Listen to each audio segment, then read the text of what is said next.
On this run, man, it's no secret. There's a lot of pressure involved, okay? A lot of pressure. Now, the bad news is no pressure, no diamonds. The good news is that pressure makes diamonds. So who is under the most pressure here in this college football playoff? Better way to put it, if we were to rank the individuals under the most pressure from a top five perspective, who would they be? Let's do that right now. Now, before we get to our top five, I want to mention who missed the cut, all right? So just these were the guys in the discussion. Dillon Gabriel, quarterback for the number one team in America, number one seed, undefeated, currently the favorite to win the whole darn thing. Yeah, there's pressure there. Okay, there's pressure there. Also, it's Dillon Gabriel's 37th year playing college football. This is his last ride, right? And we're all about that. But if Oregon were to fall short of winning a national championship, is anyone really blaming them with the path they have? Like, you'll draw Tennessee or Ohio State from your first round game, you're the one seed. Like, we'll see what happens, but I don't think it's anything where you just say, man, Dillon Gabriel really just blew it if they can't beat one of those teams. It is what it is. Will Howard, strong case to be made for him to have a lot of pressure, be in the top five for these pressure rankings in the college football playoff. But, like, again, if Ohio State loses, it's going to be a mess in general. It's like when you walk into the kitchen and you left your dinner on the stove for a few minutes. Like, yeah, you blame the stove, but, like, there's food everywhere. There's things, like, just splattering everywhere. Like, you don't really know who to blame. Will Howard catches some blame, but I think you probably put some blame somewhere else. We'll talk about that here in a matter of moments. Spoiler alert. Dabo Swinney, also in the discussion to be in this top five. I think the pressure for him, though, you have to add too many filters to arrive at it being a thing where you point to Dabo. Like, we said it yesterday, man. Clemson's playing with house money. Like, they 55, 56-yard field goal their way into this tournament, and I'm all about it. I'm here for it. Like, Dabo Swinney won the ACC in a year and in an era where everyone's saying he needs to use the portal. He heard y'all, by the way, went into the portal. If there were to be some kickback on Dabo, I think it would be a situation where they go to Austin, Texas, again, as a double-digit underdog, mind you, so also adding some pressure alleviation there. They would have to just get, like, boat raced. It would have to be a thwacking, if you will. And then everyone could say, well, I told you so. Dabo Swinney needs to use the portal. He needs to do this. I see it. Again, there's a narrow path. We almost put him in this list, but again, I think there's too many qualifiers. If you got to use like 4 or 5 qualifiers as to why Dabo Swinney has pressure on him, guess what? Probably not all that much pressure on him. So with that out of the way, let's get to our top 5, shall we? At number 5 on the hard count pressure rankings for the college football playoff, we got none other than Nico Iamaleava. The pressure shifting now from the folks that are trying to pronounce his name onto the quarterback. He's not higher on this list because he's a first-year starter in the SEC. Like, the work was already cut out for him. And to be fair, like, they made the college football playoff. I don't think you're pointing the finger at Nico all that much in some respects because of how well that he has piloted this thing. Also, they're a run-first football team. So, like, I don't think this is a situation where you go into Columbus, Ohio, and say, Nico, throw it 40 times, baby. Need you to do it. If you do that, then there's a problem in itself. But here's where the pressure lies. This is a defense at Tennessee that's top 5 in America. Now, I think you'll have good defenses at Tennessee going forward by how Josh Heupel recruits, by who your DC is, by how you have clearly committed to making lifestyle changes on that side of the football. But will you have a top 5 defense year in and year out? Will you have a dude straight out of the Avengers and James Pierce coming off the edge for you, going to be a top 10, top 15 pick next year, every single year? I would hope so, but, like, there's no guarantee. And so with that being on your team right now, paired with how well you're running the football, Dylan Sampson and this team running for over 200 yards a game overall, Dylan Sampson 6 yards a carry, like, there's some things here that are built out to where, okay, a lot of boxes are checked. Why wouldn't we win a national championship? Oh, because our quarterback can't hit the big shot or X, Y, and Z reason. I'm just saying there's pressure on him to perform. Again, I don't think it's a thing where he's number 1 on this list, obviously. That's why we have a number 5. But I do think you will potentially go into the locker room if you lose to Ohio State and it's by a touchdown or so. You say, dang, man, if we just had a little more juice down, a little more juice at quarterback, maybe we win. The price of being a quarterback, I get it, but I think Nico does have some pressure on him as we move into this first round of the college football playoff. At number 4, this is an intriguing conversation to have. Marcus Freeman for us is actually at number 4 in our hard count pressure rankings. Let me be clear. This is not like lose your job pressure here with Indiana. The pressure to me is more so in the 2 different Doctor Strange timelines you could live in with Notre Dame and Marcus Freeman, given the result. Timeline one is you win the game. All right, and that's the one that I think most folks in South Bend are obviously hoping for and aspiring for. If you win the game, you plant the flag and put a new coat of paint on what Notre Dame is. Total rebrand. Because I've said this like probably 3 or 4 times this week. I'll say it one more time. My generation thinks of Notre Dame as a team that shows up in the postseason and gets body bagged by a better roster or by a team in the playoff period.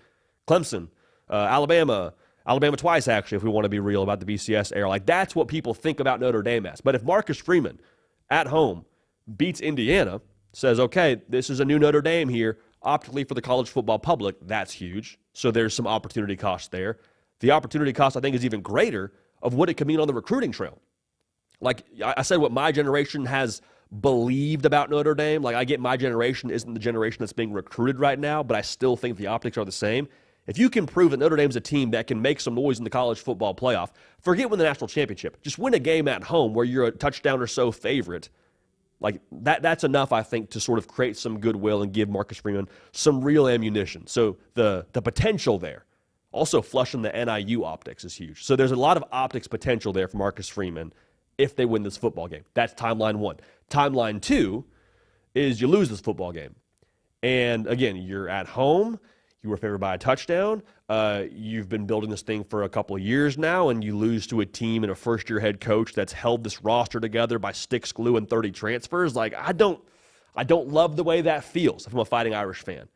And it's not a situation, again, where you're saying he's not the right guy, he can't get it done, Marcus Freeman is not the right head coach for us. You're not saying that, but you are feeling like, dang, had that opportunity teed up.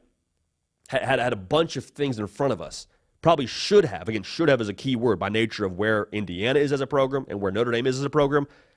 And we didn't get it done. Didn't capitalize on the opportunity. So there's pressure there for Marcus Freeman and Notre Dame when it comes to the opportunity of what this first-round college football playoff game can be. Now, here's a tough one. It's moving to the top 3. Quinn Ewers, for us, is at number 3 in the hard count pressure rankings. If Texas accomplishes all their goals, which is obviously to go win a national championship, it will be because of Quinn Ewers. Now, over the course of the end of the regular season, you saw a lot of game management from Quinn Ewers. Now, some of that might be because he was dinged up. Do not hear me incorrectly. But I do think there is some respects from this Texas roster and this Texas fan base of like, hey, we're no longer just happy to be here. Like last year, the goal was win the Big 12, make the college football playoff, and obviously internally, like, let's go win the whole darn thing, obviously. But as a fan base, you're like, okay, like, heck yeah. Like you were saying the phrase that you promised you would never say, which is, we're back. That was what you were saying. It's no longer about being back. Texas is very clearly a fixture, I believe, as a top-tier college football team. Steve Sarkisian has done that with this roster. You have a roster here to go win a national championship. That's the expectation this year. Quinn Ewers, you didn't come back to go lose in the first round of the college football playoff or to win a game and lose in the college football playoff. Like, the pressure is to go perform. That's what the pressure is. Now, if you want to just add a little sauce on top of that pressure, you got a quarterback behind you that a lot of people are excited about, because his last name is Manning and is really freaking good, so let's just be clear about that. The pressure, I think, could start to reach more of a boiling point if it's a situation where Texas, hey, we won, we didn't play all that great. Like I think like at that situation, you start to ask, well, hey, does Arch Manning give us a better chance here against Arizona State? Is he the more viable option for us as we move forward into the college football playoff and try to win a whole national championship? I don't know, but I don't think you want things to get weird, to call back to what we said yesterday on this show. There's pressure to deliver is the best way to put it here. Now, at number 2 and number 1, you can probably guess what we have here, but let's start with number 2. James Franklin, Penn State's head coach. Just look at the way this is teed up, man. You have a home game in what you are hoping is a wide-out caliber sort of situation, both from a weather perspective and from what your fan base is dressed in. You have a team in SMU now that is coming to you that is used to warm weather. You are an 8.5-point spread. James Franklin, if you count the Oregon game in the Big Ten title game, we're doing that on the show, is 3-19 against top 10 teams. Now, SMU, I don't believe they are technically a top 10 team, but you understand, this is a massive game for James Franklin. This is also a roster now that they believed in Happy Valley was going to be a team that made the 4-team college football playoff when this recruiting class came in because of who you have. Drew Aller, who is supposed to be, the great hope for them out there at State College. You have a two-headed monster in the backfield. You have a freak show at linebacker, edge, whatever you want to put him at in Abdul Carter. Like, you have a roster now, a talent nucleus, if you will, that is genuinely in position to make some noise in the college football playoff. And then to just bring the hammer down in terms of pressure. Look at the path they have. I love the G5. I stand with the G5. You have a former G5 team in SMU who just got to the ACC. You play in the first round. And then you have a literal G5 team waiting for you the next round in Boise State. There's not a more workable path if you're Penn State. So to squander that, and I don't care if it's against SMU or it's against Boise State, if you squander that and don't win these two college football playoff games, there will be people unhappy. And there will be, I think, a certain sense, whether it's fair or not, to say, if not now, then when? If not now, then when? Because it was all teed up. If we can't get it done right now, then when's it going to happen? When is it going to become more attainable for us? I don't know. Because full transparency, I think I'd probably fall into that camp of if not now, then when. Now, this is not a if not now, then when situation for Ryan Day. This is a it's now. This is a it's now. And we said it on the show. We opened it with it on the show yesterday. He is number one in our hard count pressure rankings. Fair or not, if Ohio State loses to Tennessee on Saturday night in Columbus, Ohio, there will be a new head coach as the Buckeyes, as the head coach of the Buckeyes next year. Not what I would do. All right, guy is 66-10 as a head coach. All right, who are you going to get that's a better option for Ohio State? I don't know, but hear me clearly. If Ohio State does not beat Tennessee on Saturday night, Ryan Day will not be the head coach of Ohio State next season. First, because if you're Ohio State, I think it's just too much. The Michigan game, the way that feels, the optics. Then to lose in the first round at home when you're a touchdown give or take favorite, I don't know how you move forward.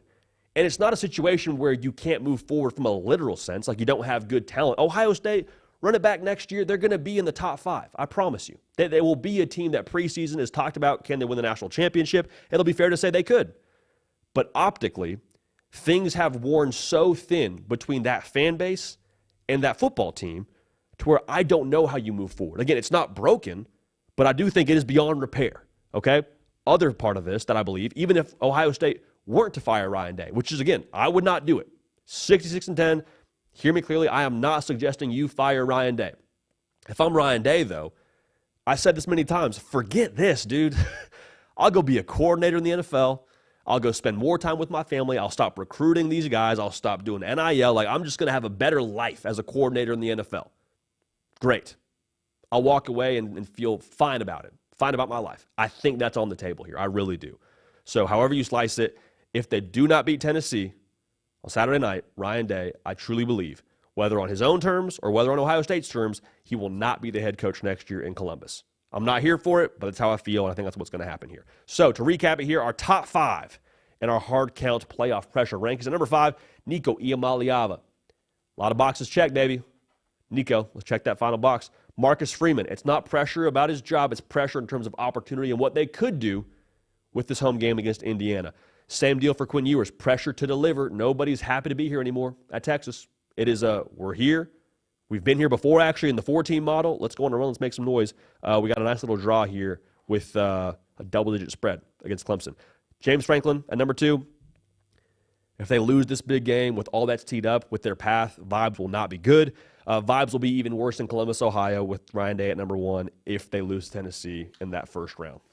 So a lot there, a lot going on. A lot of pressure in the playoffs, but that's what you sign up for, baby. That's why you get dialed in for it.